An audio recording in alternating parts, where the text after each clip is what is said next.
विष्णुपादाय कृष्णप्रेष्ठाय भूतले श्रीमते भक्ति वेदांत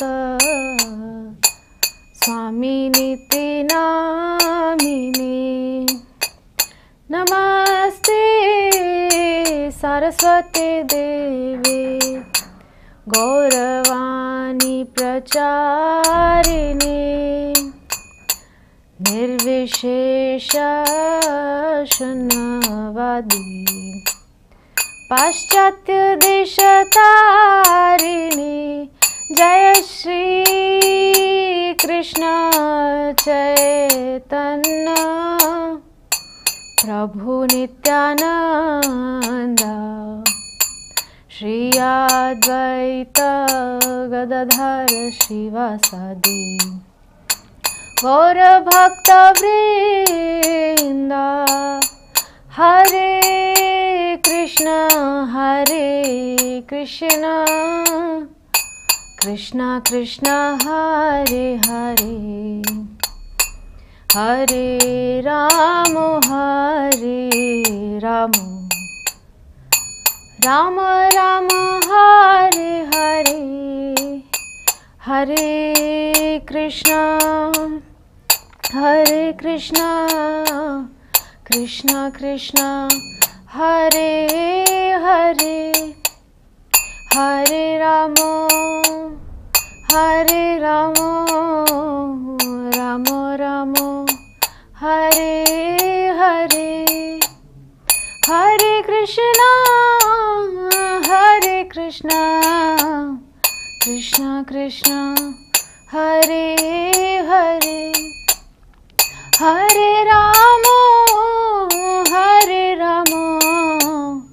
राम राम हरे हरे हरे कृष्ण कृष्ण कृष्ण हरे हरे हरे राम राम राम हरे हरे हरे कृष्ण कृष्ण कृष्ण हरे हरे हरे राम राम राम हरे हरे जय राधा माधव राधे जय नृसिंहदेव जय नृसिंहदेव जय प्रहलाद महाराज जय प्रहलाद महाराज जय पंचतत्व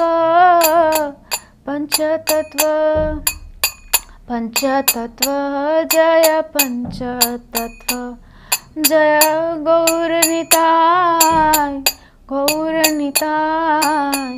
गौरनिताय जय गौरनिताय जय जगन्नाथ बलदेव सुभद्रा जय सुदर्शन जय जय प्रभुपाद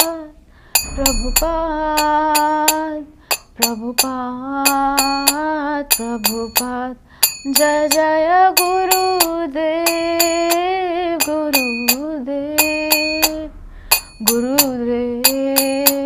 गुरुदेव जय विष्णुपाद परमहंस परिव्राजकाचार्य अष्टोत्तर श्रीमद श्री कृष्ण कृपामूर्ति अभय चरणारविंद भक्ति वेदांत स्वामी जगतगुरु श्रील प्रभुपाद की जय। इस्कॉन विभूति संस्थापकाचार्य जगतगुरु श्रील प्रभुपाद की जय। जय विष्णुपाद परमहंस परिव्राजकाचार्य अष्टोत्तर श्रीमद श्री कृष्ण कृपामूर्ति भक्ति सिद्धांत सरस्वती गोस्वामी महाराज श्रील प्रभुपाद की जय। श्रील गौरकिशोर दास बाबा जी महाराज की जय। सच्चिदानंद श्रील भक्ति विनोद ठाकुर की जय। वैष्णव सार्वभौम श्रील जगन्नाथ दास बाबा जी महाराज की जय। जय रूप सनातन भट्ट रघुनाथ श्री जीव गोपाल भट्टदास रघुनाथ षड गोस्वामी प्रभुगान की जय। नामाचार्य श्रील हरिदास ठाकुर की जय। प्रेम से कहो श्री कृष्ण चैतन्य प्रभु नित्यानंद अद्वैत गदाधर श्रीवासदि गौर भक्तवृंद की जय। श्री राधा कृष्ण गोप गोपीनाथ श्याम कुंड राधा कुंड गिरि गोवर्धन की जय। वृंदावन मथुरा धाम की जय, जगन्नाथपुरी धाम की जय, जगन्नाथ बलदेव सुभद्रा महारानी सुदर्शन की जय, मायापुर नवद्वीप धाम की जय, गंगा माई जमुना माई की जय, भक्ति देवी तुलसी महारानी की जय, अनंत कोटि वैष्णव वृंद की जय, समवेत गौर भक्त वृंद की जय, निताय गौर सीतानाथ प्रेमानंदे हरि हरि बोल। All glories to assembled devotees, Hare Krishna. All glories to assembled devotees, Hare Krishna. All glories to assembled devotees, Hare Krishna. All glories to Shri Guru and Gauranga. All glories to Srila Prabhupada की जय। वांछा कल्पतरुभ्यश्च कृपा सिंधुभ्य एव च पतितानां पावनेभ्यो वैष्णवेभ्यो नमो नमः। हरे कृष्णा। तो स्वागत है आप सभी का हमारे रास पंचाध्याय के सेमिनार के तीसरे यानी कि अंतिम दिन के इस सत्र में इस्कॉन मायापुर टेलीविज़न हिंदी के इस प्रसारण में। तो पिछले 2 दिनों से हम रास पंचाध्याय श्रीमद् भागवतम के 10वें स्कंद के अंदर 29वें अध्याय से लेकर 33वें अध्याय तक जो भगवान के पंच प्राण हैं उन रास पंचाध्याय के ऊपर हम चर्चा कर रहे हैं, जिसमें से 29 और 30वें अध्याय में हम चर्चा कर चुके हैं कि किस प्रकार पहले रास का शुभारंभ होता है, उसके पश्चात किस प्रकार भगवान गोपियों के मध्य से अंतर्धान हो जाते हैं। गोपियों के अंदर अहंकार भाव को देख करके भगवान वहाँ से अंतर्धान हो जाते हैं। पर 31वें अध्याय में हम गोपी गीत पर चर्चा कर रहे हैं और उस गोपी गीत में 10 श्लोकों पर हम कल तक चर्चा कर चुके हैं। तो आज हम बाकी के जो श्लोक हैं उन पर चर्चा करेंगे और 32वें और 33वें अध्याय में किस प्रकार से पुनः गोपियों का कृष्ण से मिलन होता है और महारास का वहाँ पर आयोजन होता है। महारास में गोपियाँ प्रविष्ट होती हैं, तो किस प्रकार से आगे की ये सब लीलाएं होती हैं। आज के इस अंतिम सत्र में हम इन्हीं विषयों पर चर्चा करेंगे। तो जैसा कि परंपरा है, पहले हम मंगलाचरण करते हैं। ओम अज्ञानतिमिरन्धस्य ज्ञानाञ्जनशलाकया चक्षुरुन्मीलितं येन तस्मै श्रीगुरुवे नमः। श्रीचैतन्यमनोभीष्टं स्थापितं येन भूतले स्वयं रूपकदा मह्यं ददाति स्वपदान्तिकं। वन्देऽहं श्रीगुरो श्रीयुतपदकमलं श्रीगुरून् वैष्णवांश्च श्रीरूपं साग्रजातं सहगणरघुनाथान्वितं तं सजीवं साद्वैतं सावधूतं परिजनसहितं कृष्णचैतन्यदेवं श्रीराधा कृष्णपादान् सहगणललिता श्रीविशाखान्वितांश्च। नमो ओं विष्णुपादाय कृष्णपृष्ठाय भूतले श्रीमते भक्तिवेदान्त स्वामिनिति नामिने। नमस्ते सारस्वते देवे गौरवाणी प्रचारिणे निर्विशेष शून्यवादी पाश्चात्य देशतारिणे। नमो वः महावदान्याय कृष्ण प्रेम प्रदायते कृष्णाय कृष्ण चैतन्य नामने गौरत्विषे नमः। नमो ब्रह्मण्य देवाय गौब्रह्मण हिताय च जगद्धिताय कृष्णाय गोविंदाय नमो नमः। हे कृष्ण करुणा सिंधो दीनबंधो जगत्पते गोपेश गोपिकाकांत राधाकांत नमोस्तुते। तप्त कांचन गौरांगी राधे वृंदावनेश्वरी वृषभानुसुते देवी प्रणमामि हरिप्रिये। वाञ्छाकल्पतरुभ्यश्च कृपा सिंधुभ्य एव च पतितानां पावनेभ्यो वैष्णवेभ्यो नमो नमः। जय श्री कृष्ण चैतन्य प्रभु नित्यानंद श्री अद्वैत गदाधर श्रीवासादि गौर भक्त वृंद। हरे कृष्ण कृष्ण कृष्ण हरे हरे, हरे राम राम राम हरे हरे। ओम नमो भगवते वासुदेवाय, ओम नमो भगवते वासुदेवाय, ओम नमो भगवते वासुदेवाय। नारायणं नमस्कृत्य नरं चैव नरोत्तमं देवीं सरस्वतीं व्यासं ततो जयमुदीरयेत्। नष्टप्रायेषु भद्रेषु नित्यं भागवत सेवया भगवत्युत्तम श्लोके भक्तिर्भवति नैष्ठिकी। हरे कृष्ण। रास पंचाध्याय। तो रास पंचाध्याय के मुख्य विषयों पर हम चर्चा कर रहे हैं और कल हमने दशम स्कंद के 31वें अध्याय के 10 श्लोक यानी कि गोपी गीत के 10 श्लोकों पर चर्चा की थी। आज हम 11वें श्लोक से चर्चा आरंभ करेंगे। तो क्या कह रही हैं गोपियाँ? थोड़ा गोपी गीत का जो स्वर है उसमें हम इसको गान करते हैं। चल सिया व्रजा चारयन् पशन् नलिन सुंदरम नाथ ते पदम शीलतृणांकुरै सीदते प्रीतिना कलिलतां मनः कान्त गच्छति दिनपरीक्षये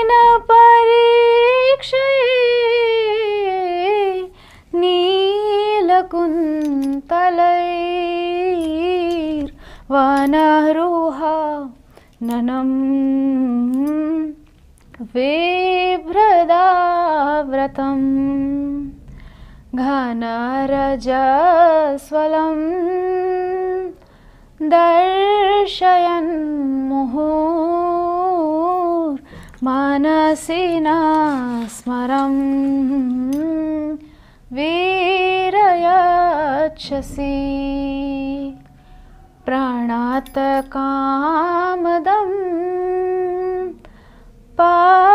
पद्मजार्चितं धरणिमण्डनं ध्येयमापदि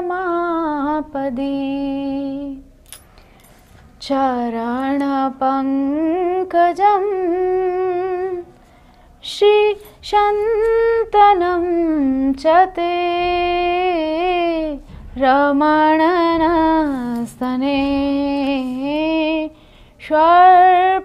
स्वार्पयाधिहम्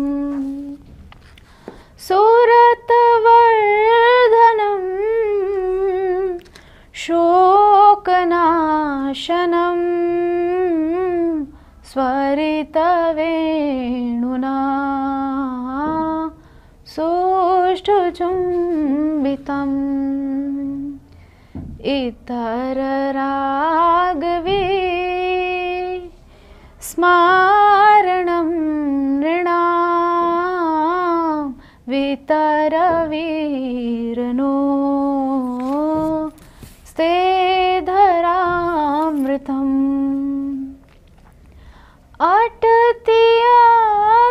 अटतियाद्भवान् न हि काननं त्रुटिर्योगायते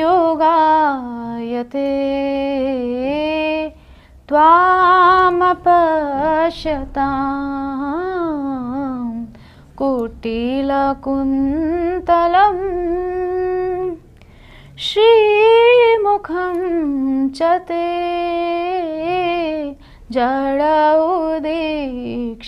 जडौदीक्षतां पक्ष्मकृदृशाम् पतिसुतान्वय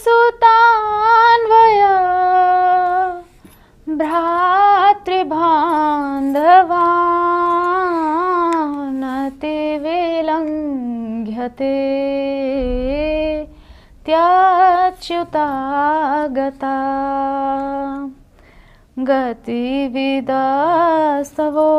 गतिविदस्तवोत् गीतमोहिता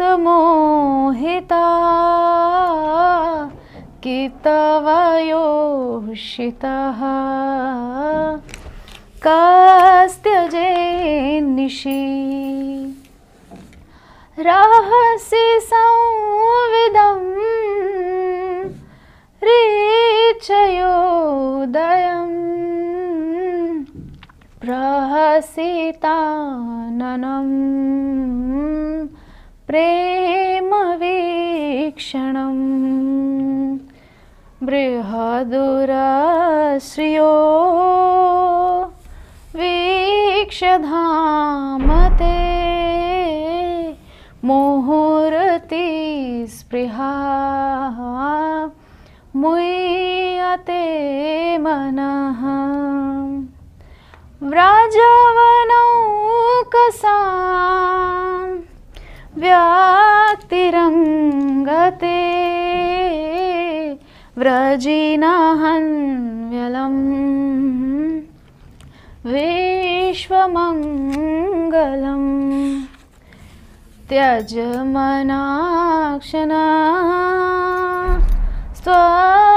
स्वस्पृहात्मना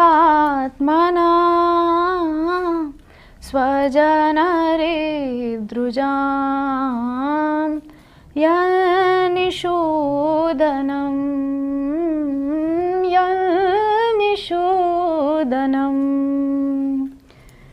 यत्ते सुजात चरणां बुरुहं स्तनेषु भीताशने प्रियदधि महिकर्कशेषु तेनाटवे मटसितात् व्यथतेन किंस्वेत् कूर्पादिभिर्भ्रमति धीर्भवदायुषां नः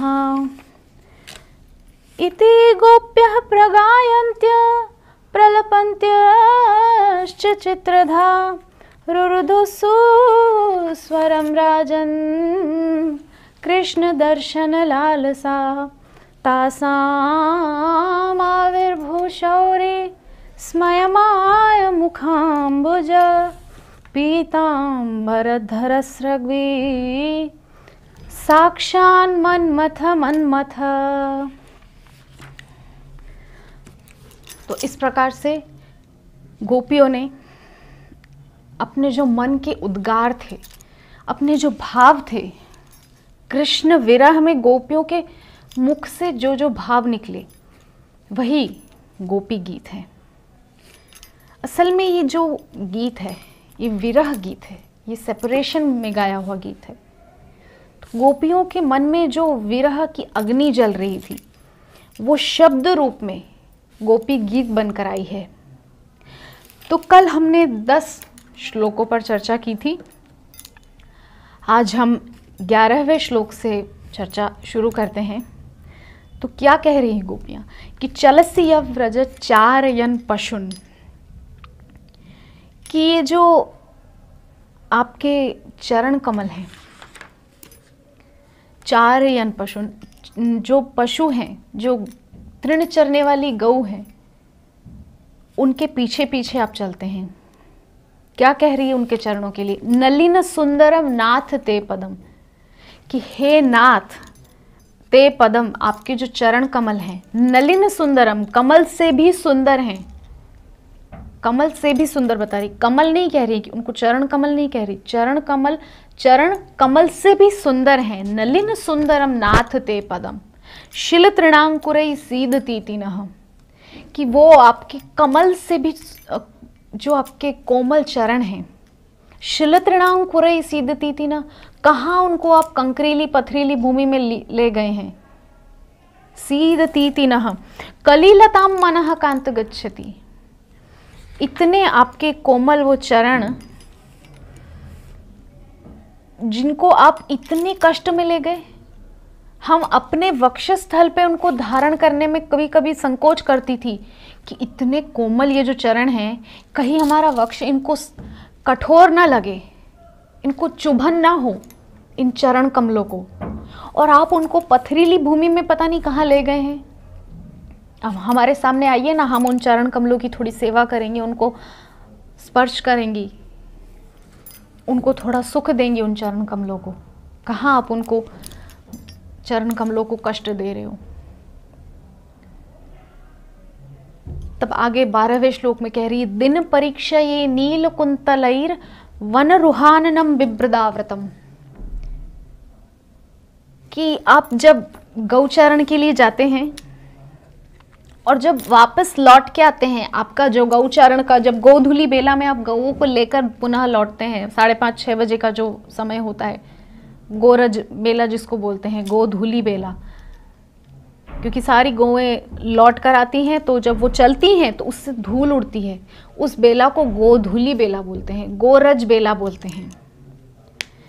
तो उस समय क्या कह रही हैं कि उस समय जब आप लौट के आते हैं, गौओं को लेकर आते हैं चरा कर पुनः, तो वो जो आपका मुख है नील कुंतलैर, और आपकी जो घुंघराली अलकावलियां हैं जो आपके मुख पे इस तरह से आपके मुख पर छाई रहती हैं, तो वो आपका जो नील मुख है, नील कमल के समान, और वो जो आपकी अलकावलियां हैं, वन रुहानम बिभ्रदाव्रतम, कमल से भी सुंदर, वन रुहान, कृष्ण कमल को, कमल से बार बार उपमा दे रही हैं, कमल से भी सुंदर कृष्ण को बता रही हैं बार बार, कि आपका वो जो कमल के समान, नील कमल के समान जो मुख है, और जो आपकी वो सुंदर अलकावलियां हैं, घनरजस्वलम दर्शयन मोह, गौ धूलि से आच्छादित हो जाती हैं। आपके मुख पर होते हैं प्रस्वेद के बिंदु, स्वेद कण होते हैं, पसीना कृष्ण को आता है, इतना परिश्रम करके आ रहे हैं तो मुख पर पसीने की बूंदें रहती हैं, और जब वो गोरज उड़ती है तो वो मुख पर जाकर चिपक जाती है, तो वो जो पसीने में वो जो गोरज जाकर मिल जाती, तो ऐसा लगता है कि देवताओं ने ऊपर से स्वर्ण वर्षा की है क्या, और कृष्ण के मुख पर स्वर्ण की सी वो बिंदुएं, श्वेत बिंदु दिखाई देती हैं। कितना सुंदर गोपियां वर्णन कर रही हैं। घन रजस्वलम दर्शयन मुहुर, हम बार बार उस रूप का दर्शन करती थी जब आप गौचरण करके आते थे। हम अपने अपने झरोकों में से, अटारियों पे से, जंगलाओं में से देखती थी उस स्वरूप को, कि कैसे आपके अलकावलियों पे वो धूल के कण, गोधूल के कण आपके अलकावलियों में समा गए हैं। बहुत सुंदर आपका वो स्वरूप हमको लगता था। मनसी अस्मरम वीर यच्छसी, हे वीर आप हमारे मन में विराजते हो।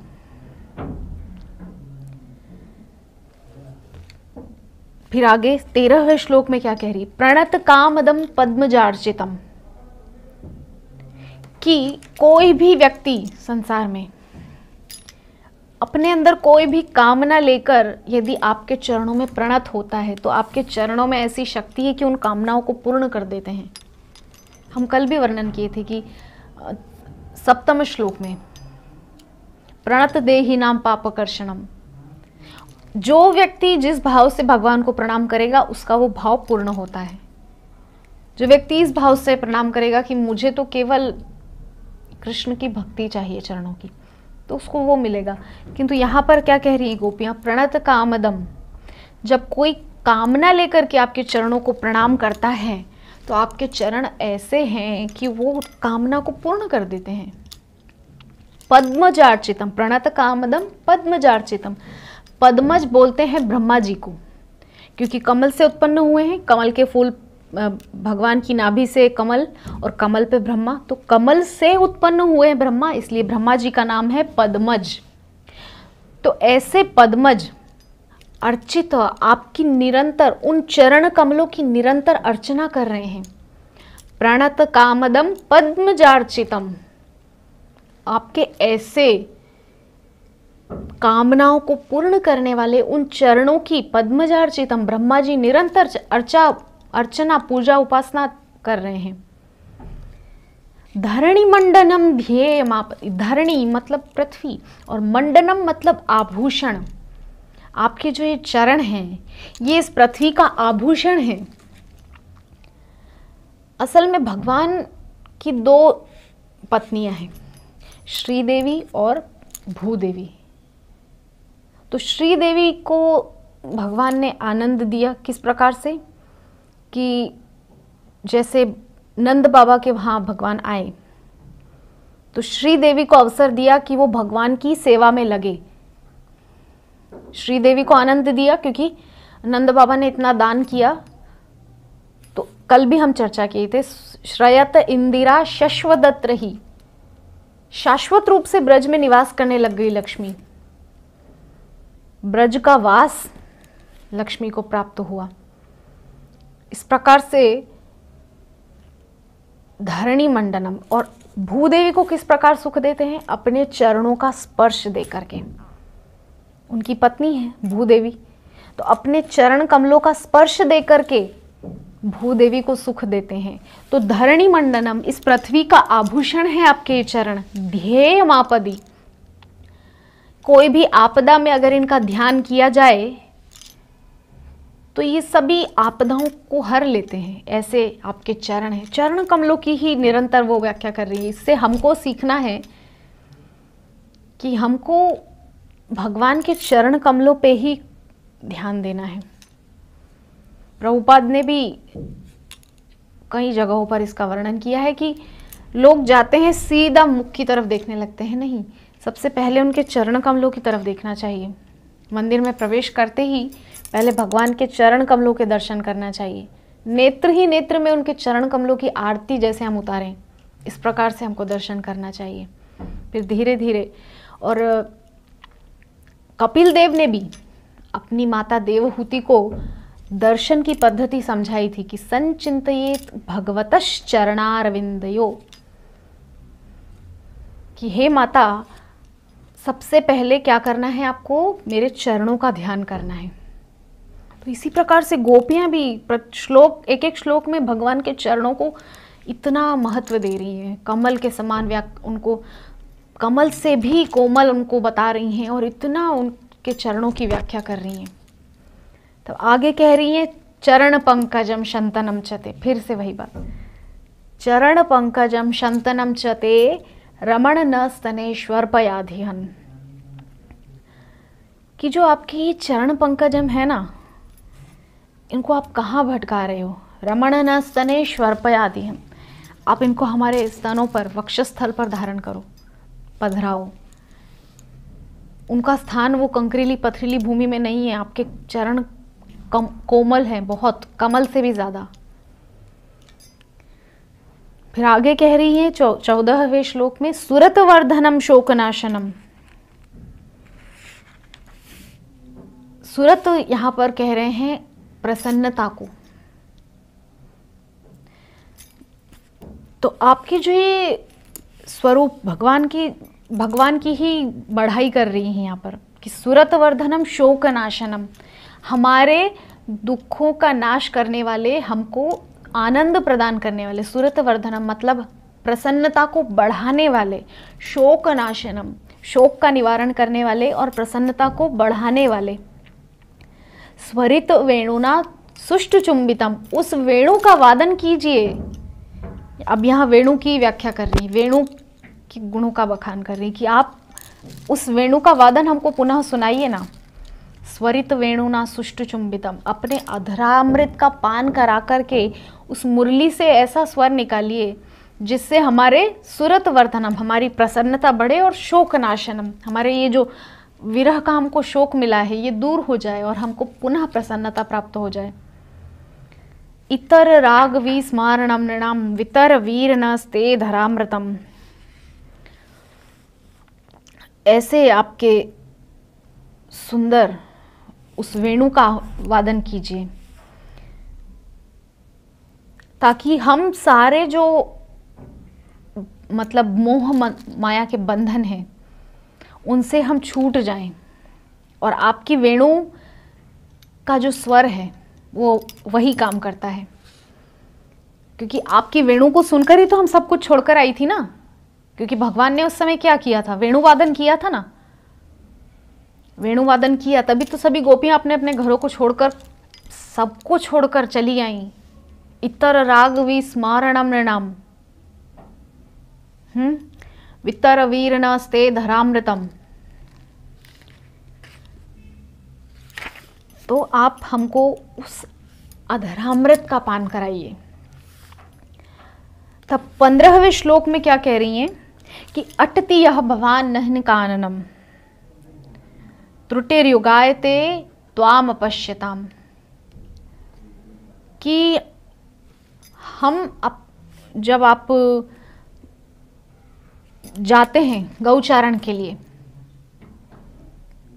तो आप हम से बहुत दूर होते हैं,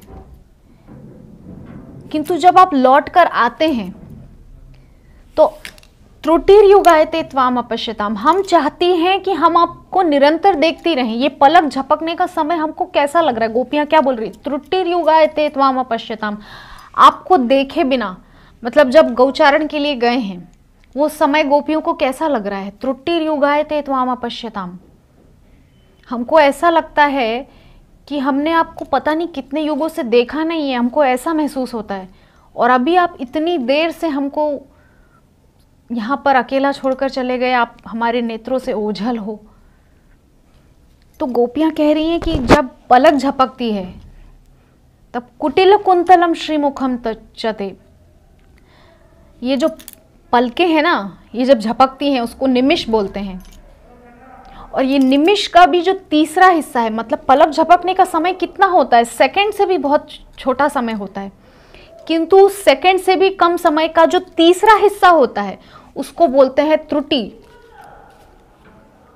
वो त्रुटि का समय भी हमको युगों के समान लंबा लगता है। वो पलक झपकने का जो समय है उसका तीसरा हिस्सा, वो तीसरा हिस्सा भी हमको युगों के समान ऐसा लगता है हमने आपको बहुत युगों से देखा नहीं है। कितना समय हुआ, एक बार पलक झपकी बस।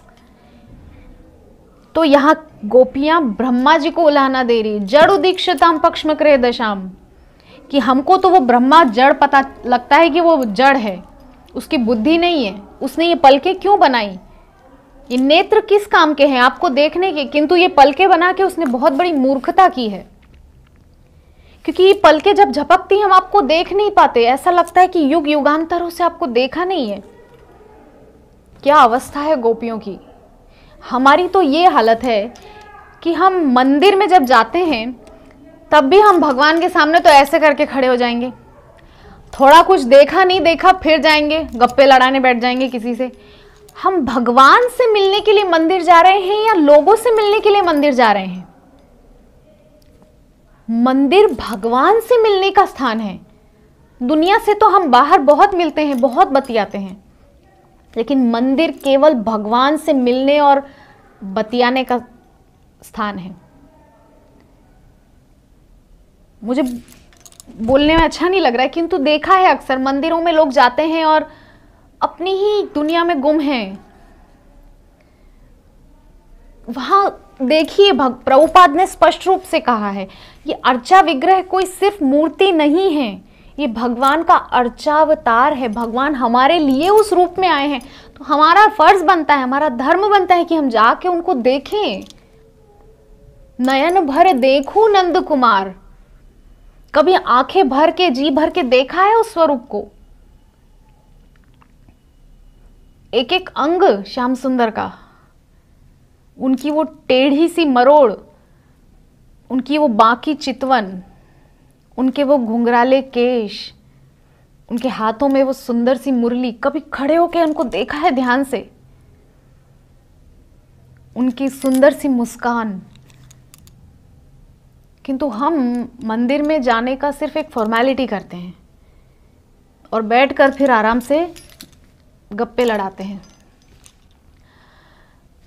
कुछ दिन पहले मैं एक वीडियो देख रही थी, इस्कॉन के ही कुछ भक्तों के द्वारा बनाया गया बहुत सुंदर वीडियो है। उसमें श्रीमान अमोघ लीला प्रभु ने कृष्ण का रोल प्ले किया है। तो उसमें वो बता रहे हैं कि मंदिर में लोग आते हैं किंतु इतना सीरियसली नहीं लेते अर्चा विग्रह को। वो सोचते हैं कि ठीक है दर्शन कर लिया, हो गया। कि नहीं, वो सच है, वो हमारे लिए वो रूप लेकर आए हैं, उनको क्या जरूरत है, वो तो सर्वव्यापी हैं। किंतु हमको आनंद देने के लिए, हमको सुख देने के लिए, हमारे नेत्रों को सार्थकता देने के लिए वो उस अर्चा विग्रह अवतार में आए हैं। 24 अवतारों के बाद जो 25वां अवतार गिना जाता है, प्रभुपाद ने भी कई जगह इसकी व्याख्या की है कि ये अर्चा विग्रह अवतार है। हमारी सुविधा के लिए वो इस रूप में आए हैं।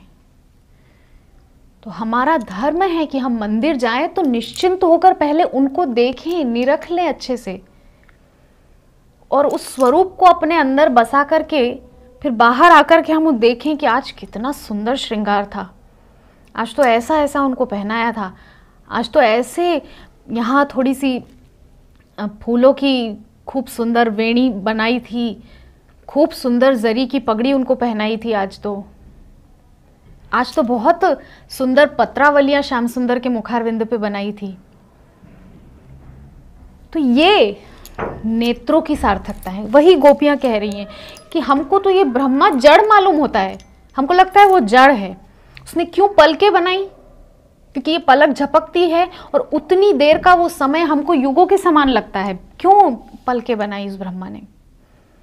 तब आगे 16वें श्लोक में गोपियां बहुत सुंदर बात कह रही हैं कि पति सुतान्वय भ्रातृबांधवान अति विलंघ्यतेत्यच्युतागता गति विदस्तवोद गीत मोहिता कि तव योषितः कस्त्यजेन्निशि।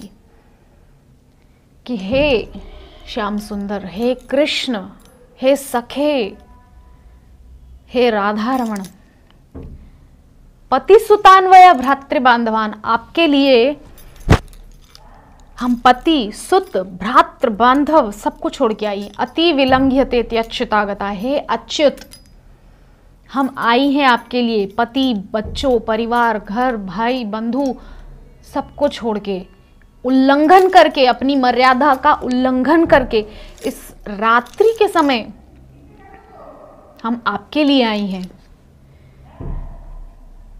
हे कितव, फिर से कल भी हमने चर्चा की थी कि कुहक नो मन क्षोभयंती ही, कृष्ण को कुहक बोल रही हैं, चीटर बोल रही हैं, कपटी बोल रही हैं। और आज फिर हम देख रहे हैं यहां पर कृष्ण को कितव बोल रही हैं, कितव, चीटर, हे कपटी, हे धूर्त। ये सामर्थ्य गोपियों का है एकमात्र कि कृष्ण को धूर्त बोल सके, कृष्ण को कपटी बोल सके, झूठा बोल सके। भ्रमर गीत में भी जब उद्धव जी आते हैं तब इतने उलाहने, और भ्रमर गीत केवल श्रीमती राधा रानी ने गाया है। ये गोपी गीत सभी उन लाखों करोड़ों गोपियों ने श्रीमती राधा रानी के साथ मिलकर गाया था, क्योंकि शुरुआत में ही लिखा है गोप्य उचू, मतलब बहुत सारी गोपियां मिलकर गा रही हैं। किंतु भ्रमर गीत के वहां पर स्पष्ट उल्लेख है कि केवल श्रीमती राधा रानी ने वो भ्रमर गीत गाया है, और बहुत चुन चुन के गालियां दी हैं कृष्ण को कि वो कपटी है, बहुत बड़ा छलिया है, धूर्त है, बहुत बड़ा धोखेबाज है। तुम्हारा वो मित्र, उद्धव जी को उलाहना दे रही है कि तुम्हारा वो मित्र बहुत बड़ा धोखेबाज है, उसने राजा बलि को भी धोखा दिया था, और उसी प्रकार हमको भी धोखे से पहले अपने जाल में फंसाया, और अब रोती बिलखती छोड़कर चला गया। तो यहां भी वही कह रही हैं गोपियां कि तव योषितः कस्त्यजेन निशि, कि इतनी रात को किसमें सामर्थ्य है अपना घर परिवार सब कुछ छोड़ने की आपके लिए। अच्छा, हमने कहीं देखा है संसार में कि कोई व्यक्ति अपने घर परिवार को आधी रात को छोड़ के भगवान के लिए निकल गया हो? नहीं। किसी और व्यक्ति के लिए छोड़ के निकल सकता है, धन संपत्ति के लिए छोड़ के निकल सकता है, क्रोध में छोड़ के निकल सकता है, अन्य किसी कारण से आधी रात को अपने घर परिवार को छोड़ के निकल सकता है, किंतु भगवान के लिए नहीं। ये सामर्थ्य गोपियों की है।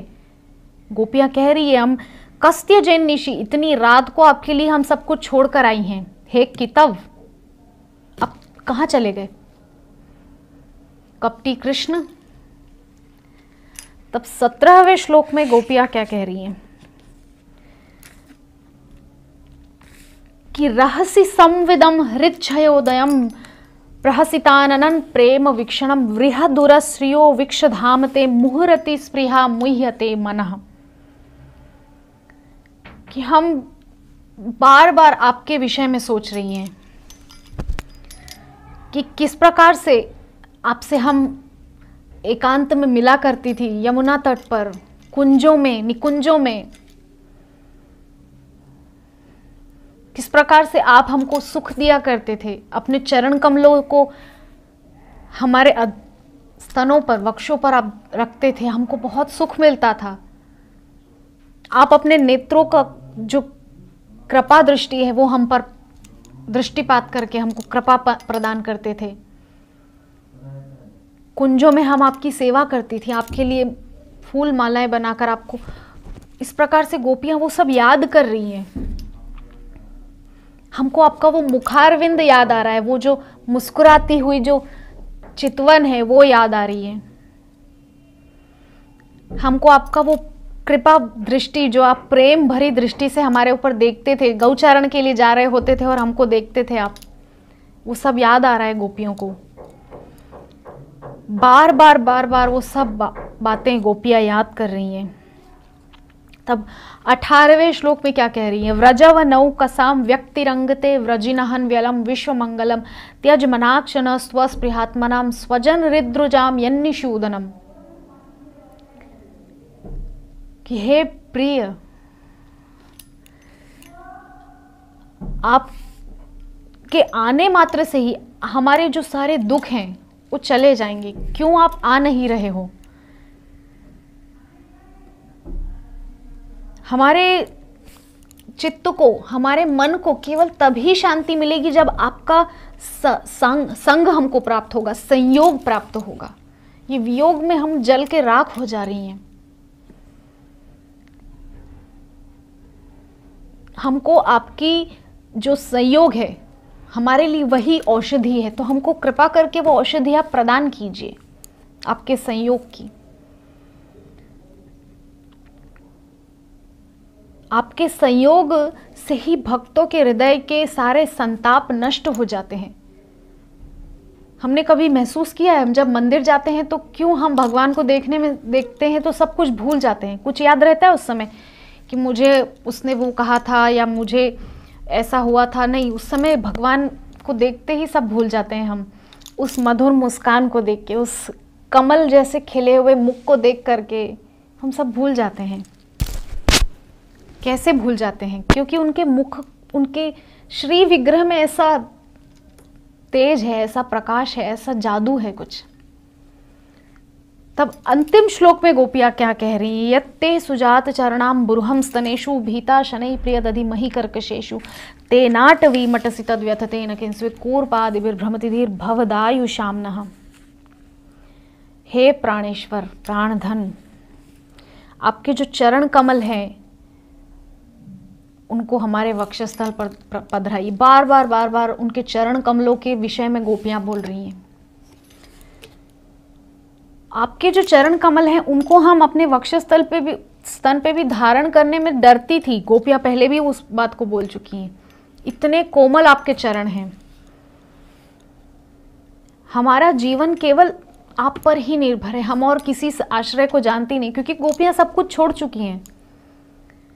छोड़ने का मतलब ये नहीं कि उन्होंने शरीर से सब कुछ छोड़ दिया। शरीर से रहती हैं, घर में पति की सेवा करती हैं, बच्चों का पालन पोषण, पति परिवार सबकी सेवा कर रही हैं, तो मन से त्याग दिया है। उनको ज्ञात हो गया है कि हम ये शरीर नहीं है। तो जब शरीर नहीं है, आत्मा है, तो आत्मा का संबंध परमात्मा से है। तो उस संबंध को निभाने के लिए दृढ़ता से उन्होंने मन से संसार का जो है त्याग कर दिया है। तो इस प्रकार से गोपियां बार बार कृष्ण चरणों का चिंतन कर रही थी, विलाप कर रही थी, रो रही थी बार बार गोपियां। तो गोपियों की उस अवस्था को देख करके, और हम पहले भी चर्चा कर चुके हैं कि प्रेम की 6 क्रियाएं होती हैं। कौन सी? पहली क्रिया है जिसमें गोपियां क्या कर रही थी? सबसे पहले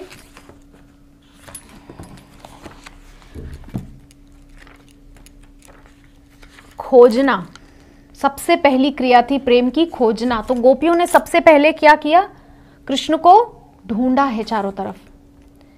उसके बाद जड़ चेतन सभी से बात कर रही है, पूछ रही है सभी से। तीसरी अवस्था क्या थी? ऊंचे स्वर से पुकारना। और चौथी लीलानुकरण करना। और 5वीं अवस्था थी गीत गाना, जो कि गोपियों ने गीत गाकर सुनाया है कृष्ण के लिए। वो विरह में आतुर होकर उनका गाया हुआ गीत, गोपी गीत। और 6ठी जो क्रिया है वो है रुदन करना। गोपियां क्या कर रही हैं? रुदन कर रही हैं। और कृष्ण से यही एक चीज बर्दाश्त नहीं हुई। तब आगे शुकदेव जी क्या कह रहे हैं? 32वें अध्याय के पहले श्लोक में श्री शुक उवाच इति गोप्यः प्रगायन्त्य प्रलपन्त्यश्च चित्रधा रुरुदुस्सुस्वरम राजन कृष्ण दर्शन लालसा। मैंने पहले भी कहा था कि जो लोग गोपी गीत का नित्य पाठ करते हैं उनको ये 2 श्लोक, पहला और दूसरा श्लोक 32वें अध्याय के, इनका भी नित्य साथ में पाठ करना चाहिए, क्योंकि गोपियों को विरह में नहीं छोड़ देना चाहिए। ये मैंने सुना है कुछ लोग संतों से ये स्वभाव कि हमको गोपियों को विरह में नहीं छोड़ देना चाहिए। उसके बाद कृष्ण प्रकट हो जाए, उनका संयोग हो जाए, तब हमको गोपी गीत का जो है अंत करना चाहिए रोज। इस तरह से हमको पाठ करना चाहिए। तो 32वें अध्याय के पहले श्लोक में शुकदेव जी कह रहे हैं कि इति गोप्यः प्रगायन्त्य, ये गोपियों ने गीत गाया। शुकदेव जी परीक्षित को बोल रहे हैं कि देखो राजन, इस प्रकार गोपियों ने प्रगायन्त्य प्रलपन्त्यश्च चित्रदा, प्रलाप करती हुई रोती हुई, रुरुदु सुस्वरम राजन, सुस्वरम ऐसे नहीं गला फाड़ के चिल्ला के रो रही, सुस्वरम गीत गाते हुए रो रही हैं। कृष्ण दर्शन लालसा, उस समय उनको देखकर ऐसा लग रहा है राजन कि वो गोपियां नहीं, वो कृष्ण दर्शन की लालसाएं हैं चलती फिरती। वो बस कृष्ण को देखना चाहती हैं, उनको एक ही उद्देश्य है, क्योंकि इसी उद्देश्य से तो उन्होंने गीत गाया, कृष्ण को देखने के लिए। तब 32वें अध्याय के दूसरे श्लोक में कह रहे हैं कि तासाम आविर्भूषौरी स्मयमान मुखाम्बुज पीताम्बरधर स्रग्वी साक्षान मन्मथ मन्मथ। बहुत सुंदर श्लोक है, बहुत ही अद्भुत, कि तासाम आविर्भूत। अच्छा, हम सोचें कि कृष्ण क्या वहां से कहीं चल के गए थे? नहीं, हम पहले भी इस पर चर्चा कर चुके हैं कि तत्रैवांतर धीयत, वहां से कृष्ण अंतर्धान हुए थे, अप्रकट हुए थे, मतलब वहां छुप गए थे, कहीं वहीं पर थे किंतु दिखाई नहीं दे रहे थे गोपियों को। क्यों? क्योंकि अहंकार का पर्दा आ गया था बीच में। किंतु रो रो के कृष्ण के लिए गीत गा के इतना रोई कि वो जो पर्दा था अहंकार का वो हट गया। मतलब अहंकार के बादल छा गए थे। बादल छा जाते ना तो फिर वर्षा हो जाती है, तो फिर वो बादल भी छट जाते हैं क्योंकि वो बरस जाते हैं। तो अहंकार रूपी काले बादल उनके नेत्रों के आगे छा गए थे, जिससे उनको कृष्ण दिखाई नहीं दे रहे थे। किंतु जैसे ही रो के उनका अहंकार सारा वर्षा के रूप में बह गया और वो अहंकार के सारे बादल छट गए, फिर श्याम सुंदर की वो सुंदर छवि उनको पुनः दिखाई दी। तो तासाम आविर्भूत, वहां पर आविर्भूत हुए हैं, चलकर नहीं आए कहीं से कि देखिए ऐसे चलकर आ रहे, एकदम से प्रकट हो गए गोपियों के बीच में। तासाम आविर्भूत शौरी स्मयमान मुखाम्बुजा, क्या करते हुए आ रहे हैं? अपने मुख को पोंछते हुए आ रहे हैं। क्यों? कुछ खाया है कृष्ण ने, कुछ पिया है क्या? हाँ, कृष्ण ने गोपियों का अहंकार खाया है, अहंकार का विनाश किया है। स्मयमान मुखाम्बुजा पीताम्बर धरस्रग्वी साक्षान मन्मथ मन्मथ। वनमाला पहनी हुई है, वैजयंती माला। वैजयंती माला मतलब घुटनों से भी लंबी माला को वैजयंती माला बोलते हैं। तो ऐसी वैजयंती माला धारण किए हुए पीताम्बर धरस्रग्वी, पीताम्बर तड़िद्युति विनंदिक पीताम्बर है उनका, मतलब जैसे एकदम सौदामिनी चमकती है, बिजली कौंधती है जब आकाश में तो कैसा तीव्र प्रकाश छा जाता है, वैसा ही बिजली कौंधने का जो प्रकाश होता है वैसी ही बिजली के समान चमकता हुआ पीताम्बर कृष्ण ने पहना हुआ है। तड़िद्युति, एकदम द्युति उसकी बहुत तेज है। ऐसा पीताम्बर धरस्रग्वी साक्षान मन्मथ मन्मथ, साक्षात मनमथ को भी मन मथने वाले ऐसे कृष्ण वहां प्रकट हुए। मनमथ बोलते हैं कामदेव को, तो ऐसे कामदेव के भी मन को जो मथ दे, मनमथ के भी मन को जो मथ दे, ऐसे श्याम सुंदर मदन मोहन कृष्ण वहां प्रकट हुए हैं। मदन को भी मोह लेने वाले ऐसे कृष्ण वहां प्रकट हुए हैं। तो कृष्ण प्रकट हुए, तब गोपियों से उनका वार्तालाप शुरू होता है। वार्तालाप शुरू होता है तब कृष्ण को पहले तो जैसे ही प्रकट हुए, तो कृष्ण प्रकट हुए तो एकदम गोपियों के गए हुए प्राण जैसे लौट आए।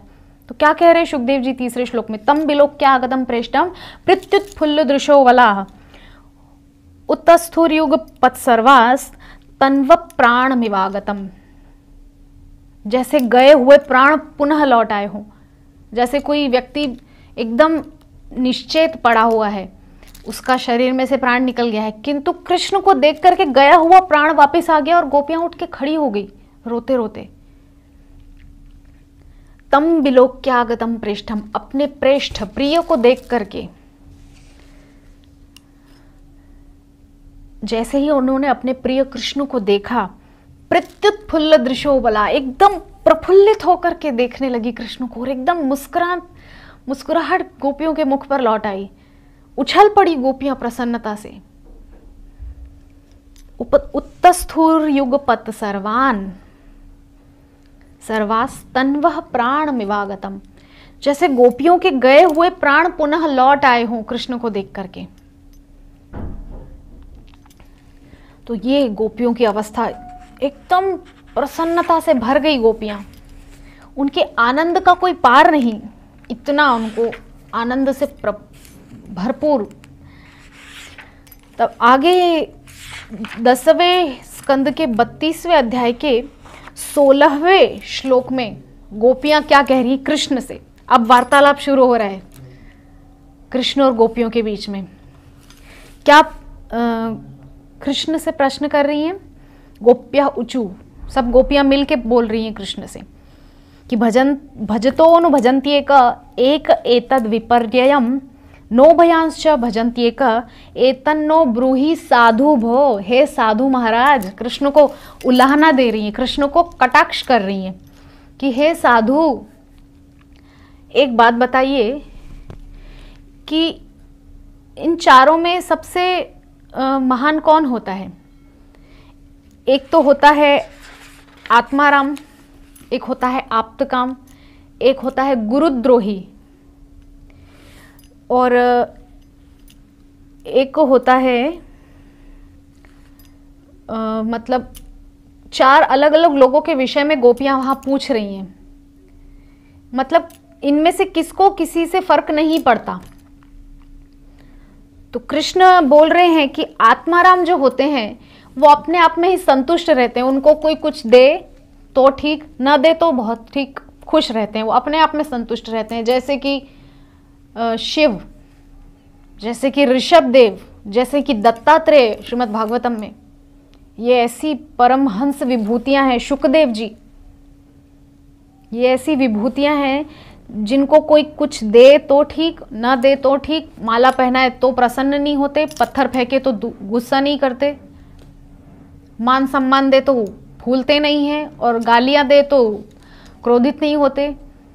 ये ऐसी परमहंस विभूतियां हैं। आप्तकाम, आप्तकाम मतलब अपने अंतर में ही संतुष्ट रहने, अंतर्मुखी लोग होते हैं आप्तकाम, उनको संसार से कुछ काम बाकी नहीं रह गया। फिर आप्तकाम ऐसे होते हैं। और इस प्रकार से कुछ 4 लोगों के विषय में गोपियां बोलती हैं। तो गोपियां पूछती है कि इन चारों में से आप कौन हो? तो कृष्ण हाथ जोड़कर गोपियों के सामने बोलते हैं 19वें श्लोक में कि भजतोपि न वै केचिद भजन्त्य भजतः कुतः आत्मारामः याप्त कामा अग्रतज्ञा गुरुद्रोह। गोपियां कह रही हैं कि आप इन चारों में से कौन हो? आत्माराम हो, आप्तकाम हो, अकृतज्ञ हो या गुरुद्रोही हो? क्योंकि आत्माराम यदि आप हो तो आपको हमारे किसी भी क्रिया से कोई फर्क नहीं पड़ता। आप्तकाम हो तब भी आप अपने आप में संतुष्ट हैं। अकृतज्ञ हैं मतलब हमने आपके लिए इतना कुछ किया, सब कुछ छोड़ के आई, तब भी आपको कोई फर्क नहीं पड़ता क्योंकि आप अकृतज्ञ हो। गुरुद्रोही, गुरुद्रोही मतलब जिसके लिए जैसे माता पिता गुरु बहुत कुछ करते हैं किंतु वो परवाह नहीं करता, गुरुद्रोही ऐसा होता है। गुरु का मतलब केवल गुरु से मतलब नहीं जो हमको शिक्षा दे, गुरु का मतलब होता है पूज्य, अपने से बड़े। बंगाली में तो गुरु मतलब बड़ा, हमसे बड़े व्यक्ति जो हमारे लिए आदरणीय है, पूज्यनीय है। तो आप इन चारों में से कौन हो साधु महाराज? कृष्ण से बोल रही हैं। तब 20वें श्लोक में नाहम तु सख्यो भजतोपि जंतुन भजाम्य मीशाम मनोवृत्ति वृत्तये यथा धनो लब्ध धने विनष्टे तच्चिंतयान्न निभृतो न वेद। ये कृष्ण कह रहे हैं कि हे गोपियों, नाहम तु सख्यो भजतोपि जंतुन भजाम्य मीशाम मनोवृत्ति वृत्तये, कि मैं अगर ब्रह्मा की जितनी आयु है उतनी आयु लेकर भी मैं अगर आपके ऋण से उऋण होने का प्रयास करूं हे गोपियों, तो भी मैं आप सबके ऋणों से उऋण नहीं हो सकता। कृष्ण हाथ जोड़कर गोपियों के सामने कह रहे हैं। गोपियाँ एकदम प्रसन्न हो गई कृष्ण से ये सुन करके, क्योंकि कृष्ण अब उनके प्रति अपना प्रेम दिखा रहे हैं। अब तक तो छुप रहे थे, दिखा नहीं रहे थे अपना प्रेम, लेकिन अब कृष्ण भी रेसिप्रोकेट कर रहे हैं, अपना प्रेम दिखा रहे हैं। अब तक गोपियों ने अपना प्रेम दिखाया, अब कृष्ण भी दिखा रहे हैं कि आप गोपियों ने जो मुझे प्रेम दिया है, उस ऋण से मैं ब्रह्मा जी की आयु के समान आयु पाकर भी अगर ऋण उतारने की मैं चेष्टा करूं तो मैं नहीं कर पाऊंगा। तो इतना सुंदर संवाद गोपियों के बीच में और कृष्ण के बीच में होता है। और इस प्रकार से 29, 30, 31, 32 4 अध्याय संपूर्ण होते हैं। अब पंचम अध्याय है दशम स्कंद का 33वां अध्याय। तब इस 33वें अध्याय के प्रथम श्लोक में श्री शुकदेव जी क्या कह रहे हैं कि इत्थम भगवतो गोप्यः श्रुत्वा वाचः सुपेशलाः जहुर्विरहजं तापम तदंगोपश्चिताशिषः। कि जब गोपियों ने कृष्ण के वो सुंदर मधुर वचन सुने कि मैं आपके ऋण से भी कभी ऋण नहीं हो सकता, अनंत काल तक मैं अगर चेष्टा करूं आपकी इस ऋण से ऋण होने की, तब भी मैं नहीं कर पाऊंगा। भगवान कह रहे हैं, भगवान पे किसका ऋण होता है, किंतु भगवान गोपियों के उस ऋण के नीचे अपने आप को दबा हुआ महसूस कर रहे हैं। भगवान के उन मधुर शब्दों को जब गोपियों ने सुना तो गोपियां अपना सारा दुख भूल गई। कहाँ इतना भटक रही थी, जंगल में गीत गा रही हैं, रो रही हैं, विलाप कर रही हैं, परेशान हो रही हैं, आधी रात को ढूंढती फिर रही हैं, सब दुख भूल गई गोपियां।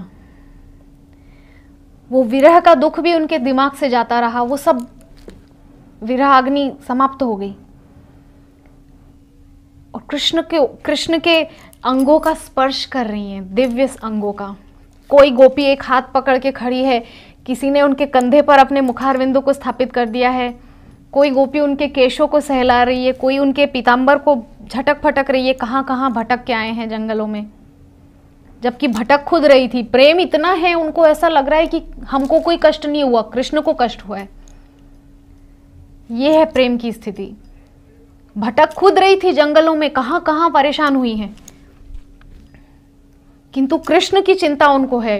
कोई उनके पैरों को अपने दुपट्टे से साफ कर रही है।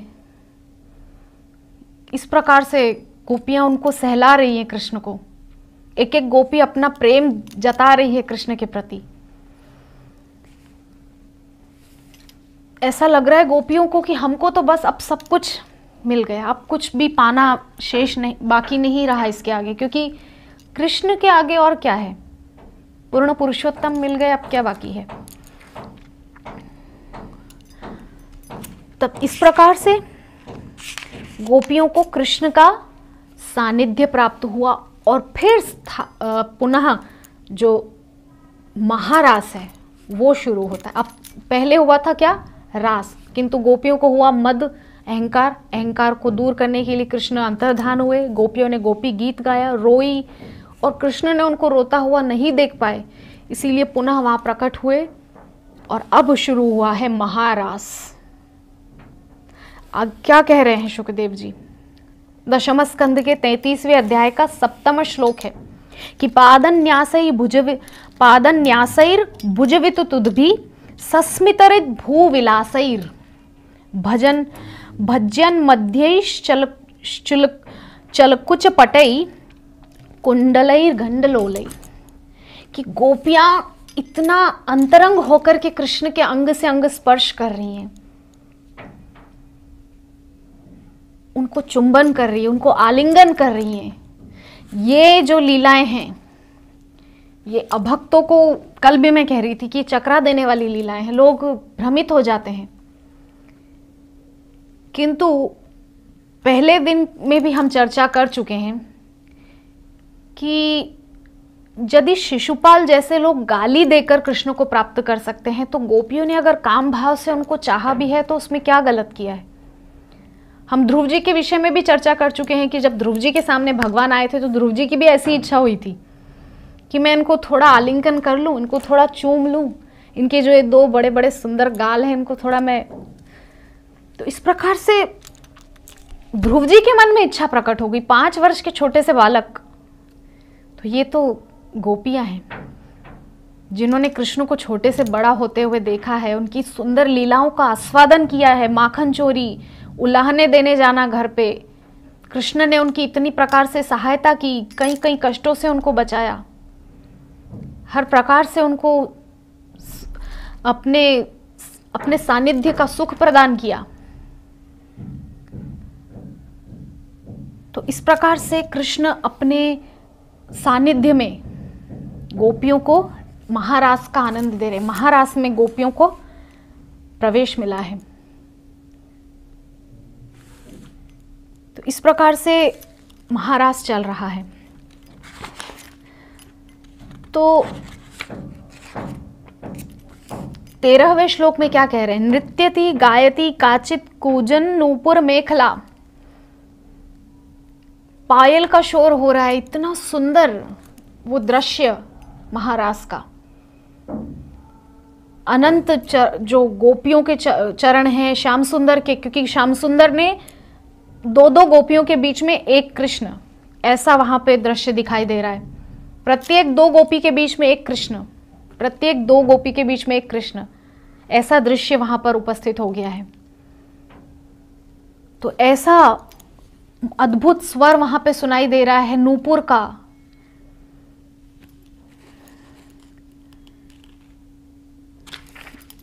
और इस प्रकार से भगवान ने गोपियों को महारास में प्रवेश दिया और महारास में अपने सानिध्य का सुख प्रदान किया। हमारी भी इच्छा होती ना, कल भी हम चर्चा कर रहे थे, वृंदावन में जाते हैं, छोटे से राधा रमन लाल जी को देखते हैं तो ऐसी इच्छा नहीं करती इनको अपने अंक में भर के इनको खूब लाड़ दुलार कर लें, खूब इनको चुंबन कर लें, इनको खूब प्रेम कर लें। ऐसे ही गोपियों की भी अवस्था है। वो तो हम तो कुछ नहीं उनके आगे, वो तो बहुत उच्च श्रेणी की भक्तिन है। तो अगर उनकी ऐसी अवस्था है तो उसमें क्या गलत है? किंतु यहां पर एक प्रश्न परीक्षित ने कर दिया। दशम स्कंद के 33वें अध्याय का 26वां और 27वां श्लोक परीक्षित प्रश्न कर बैठे शुकदेव जी से। क्या कह रहे हैं? श्री परीक्षित उवाच कि संस्थापनाय धर्मस्य प्रशमाय तरस्य च अवतीर्णो हि भगवान अंशेन जगदीश्वरः स कथम धर्म सेतूनां वक्ता कर्ताभिरक्षिता प्रतीप माचरद ब्रह्मन् परदाराभिदर्शनम परदारा। हम पहले 2 दिनों में इस पर बहुत चर्चा कर चुके हैं। क्या कह रहे हैं परीक्षित कि संस्थापनाय धर्मस्य प्रशमाय तरस्य च, जो धर्म की स्थापना करने के लिए आए थे वो ये क्या कर रहे हैं? अधर्म। शुकदेव जी एकदम आश्चर्य में पड़ गए, ये क्या बोल रहे हैं परीक्षित? अवतीर्णो ही भगवान अंशेन जगदीश्वर, ये तो साक्षात परम पुरुषोत्तम श्री कृष्ण है, ये ऐसा अधर्म कैसे कर सकते हैं? अगर ये ऐसा अधर्म करेंगे तो मानव मात्र को क्या शिक्षा मिलेगी? स कथम धर्म सेतूनां वक्ता कर्ताभिरक्षिता, जो स्वयं धर्म है, जो स्वयं धर्म का रक्षक है, अगर वही अधर्म करेगा तो जनता को क्या शिक्षा मिलेगी? प्रतीपमाचरद ब्रह्मन परदाराभिमर्शनम, ये पराई स्त्रियों के साथ नृत्य क्यों कर रहे हैं आधी रात में? जबकि शुकदेव जी ने पहले ही इतने अध्यायों में सब कुछ स्पष्ट कर दिया है। पहले श्लोक में ही 29वें अध्याय के पहले ही बोल दिया है कि भगवान अपितारात्रि, परीक्षित ये भगवान हैं, ये कोई साधारण मनुष्य नहीं है जिसके लिए वो पराए हों। गीता में भगवान इतनी जगह कह रहे हैं कि ईश्वर के हम अंश हैं, हम ईश्वर हमारे अंदर निवास करते हैं, हम भगवान के अंश हैं, भगवान ही हमारे स्वामी हैं। कितनी जगह भगवान ने गीता में इस बात को चिल्ला चिल्ला के इतनी मर्तबा कहा है, किंतु फिर भी परीक्षित ने इतनी छोटी बात भगवान के लिए कर दी। शुकदेव जी एकदम क्रोधित हो गए। शुकदेव जी सोचने लगे कि ये क्या प्रश्न परीक्षित कर बैठा है, कहीं ये ऐसा तो नहीं कि कथा सुनने के योग्य ही नहीं था, ये रास की कथा, और फिर भी मैंने इसको सुना दिया। इसीलिए प्रभुपाद ने जगह जगह बार बार इस चीज की व्याख्या की है कि हमको प्रथम स्कंद से लेकर नवम स्कंद पढ़ना ही है, हमको कूद करके सीधा दशम स्कंद पर नहीं आ जाना है, नहीं तो ये होगा ही। परीक्षित, असल में हम मनुष्यों को शिक्षा देने के लिए ये सब हो रहा है, ये जो, क्योंकि लोग तो प्रश्न करेंगे, लोगों का तो आदत है, उन्होंने तो राम जी पर उंगली उठाई है, सीता पर उंगली उठाई है, तो हम क्या कर सकते हैं? मनुष्य की तो आदत है, भगवान को भी नहीं छोड़ता है। तो लोग तो प्रश्न करते ही हैं और करते रहेंगे।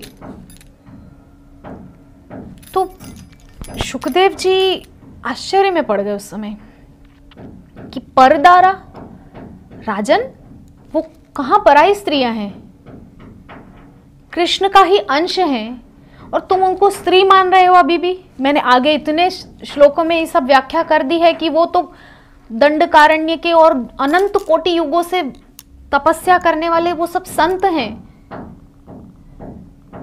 और वो तो आत्मा है। कभी मनुष्य को स्त्री का शरीर मिलता है, कभी पुरुष का, उससे क्या फर्क पड़ता है?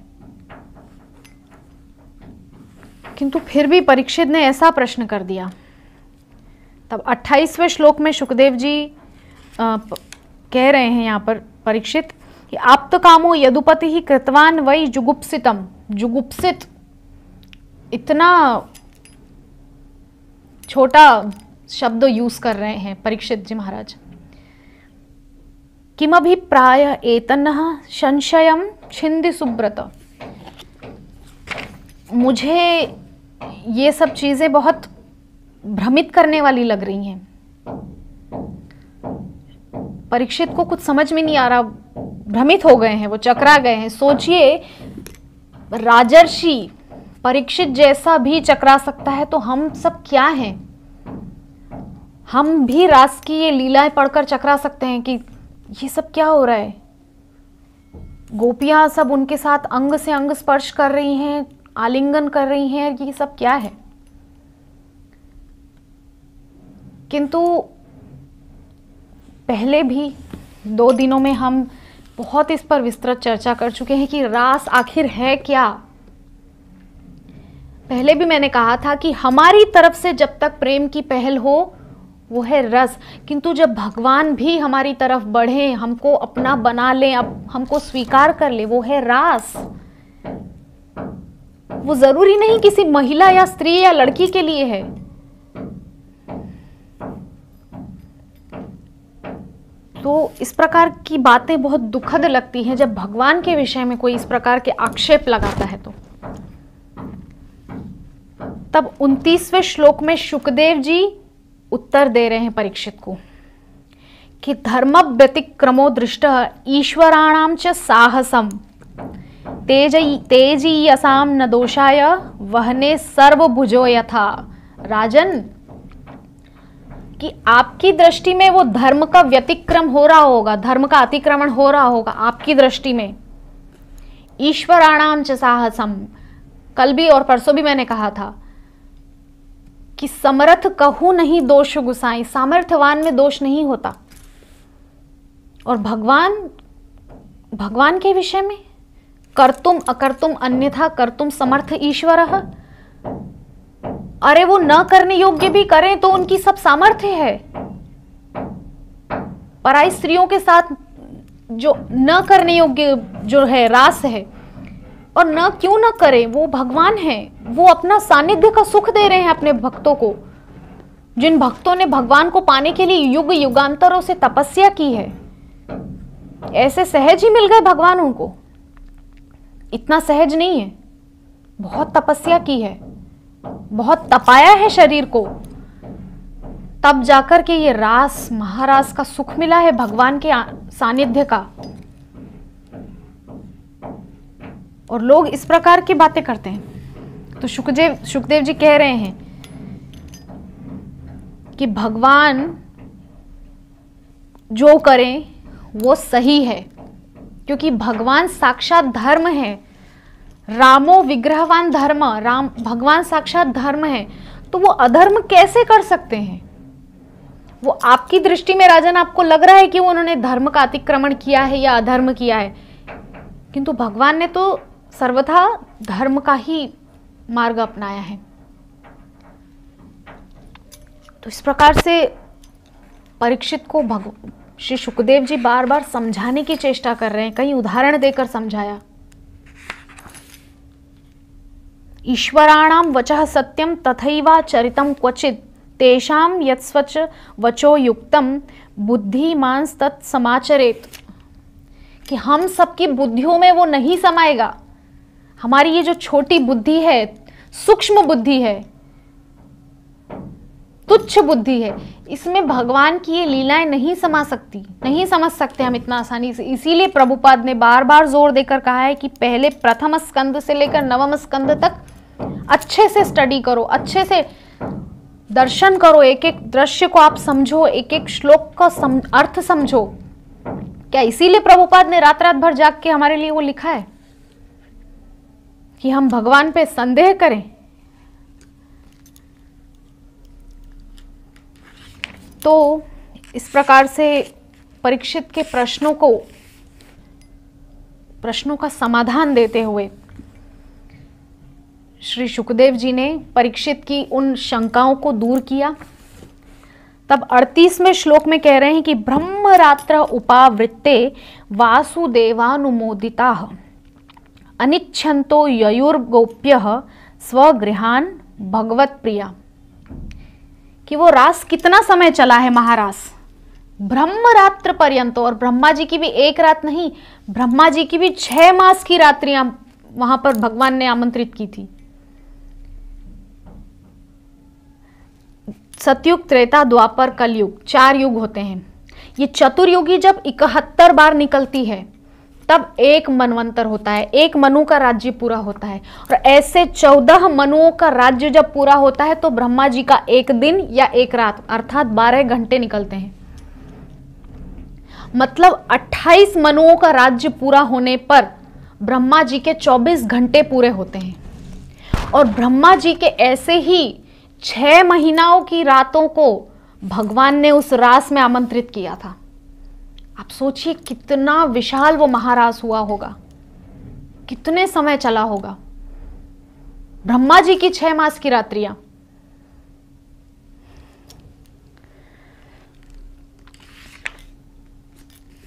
तब 39वें श्लोक में, इस रास पंचाध्याय के अंतिम श्लोक में क्या कह रहे हैं शुकदेव जी कि विक्रीडितम ब्रजवधू भिरिदम च विष्णु श्रद्धान्वितो अनुशृणुयादथ वर्णयेद्यः भक्तिम पराम भगवतीम प्रतिलभ्य कामम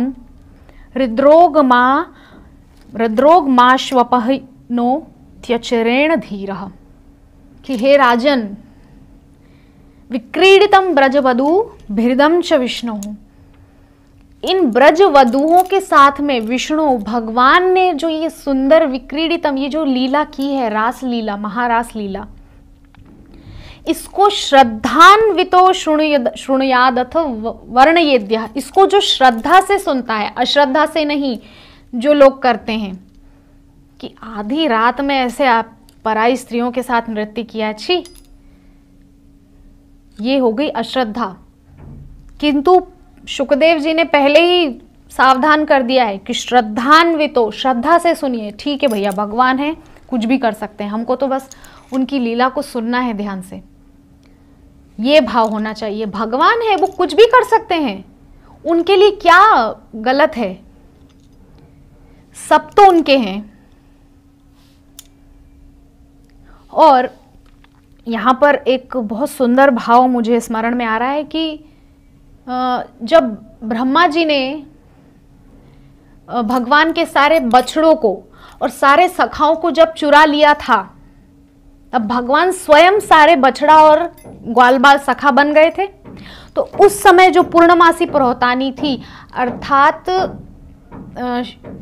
जो नंद बाबा के जो हैं कुलगुरु, नाम मुझे स्मरण में नहीं आ रहा है,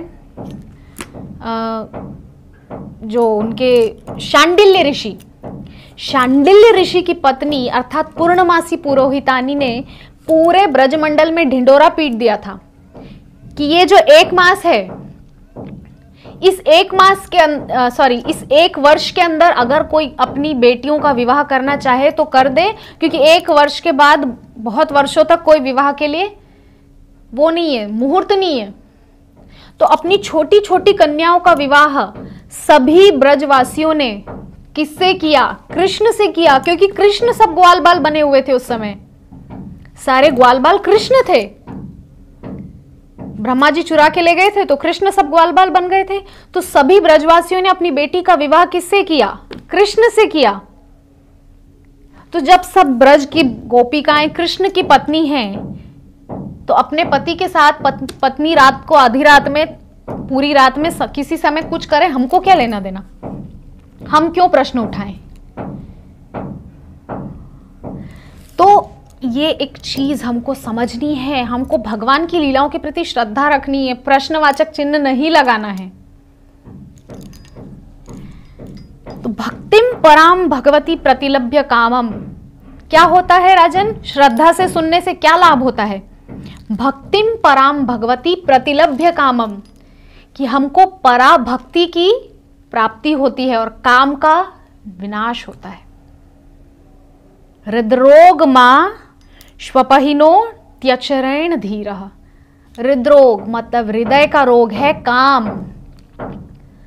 हृदरोग का नाश हो जाता है और धीरः धीरज प्राप्त होता है।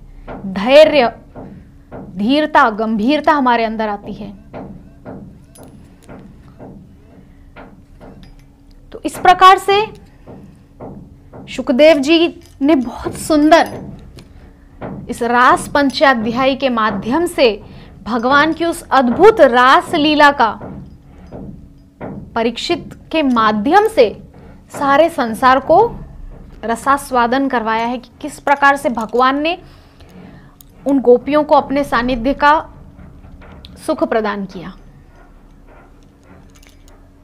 और साथ में फायदा भी बता दिया है कि इस रास पंचाध्याय को श्रद्धा से सुनने से क्या मिलता है? भक्तिम पराम भगवती, पराभक्ति की प्राप्ति होती है। हृदरोग का समाप्त हो जाता है, हृदरोग का विनाश हो जाता है। तो इतना अद्भुत ये रास पंचाध्यायी है, और श्री राधा रमण लाल जी की कृपा से 3 दिनों में इस रास पंचाध्यायी पर यथाशक्ति, यथासंभव, यथा प्रयास हमने किया है उसके ऊपर थोड़ी चर्चा करने का। तो यद्यपि ये बहुत सुंदर प्रसंग है, इसमें बहुत मन में उद्गार प्रकट होते हैं कि और भी कुछ कहा जाए, और भी कुछ कहा जाए, किंतु समय सीमा है। तो आज इस 3 दिवसीय सेमिनार का यहीं पर अंत हो रहा है। पुनः आपसे मुलाकात होगी, पुनः आपसे भेंट होगी एक नई श्रृंखला को लेकर के। तब तक के लिए हरे कृष्णा। वांछा कल्पतरुभ्यश्च कृपा सिंधुभ्य एव च पतितानां पावनेभ्यो वैष्णवेभ्यो नमो नमः। हरे कृष्ण कृष्ण कृष्ण हरे हरे, हरे राम राम राम हरे हरे। ग्रंथराज श्रीमद् भागवतम महापुराण की जय। जगत गुरु श्रील प्रभुपाद की जय। निताई गौर सीतानाथ प्रेमानंदे। हरि हरि बोल।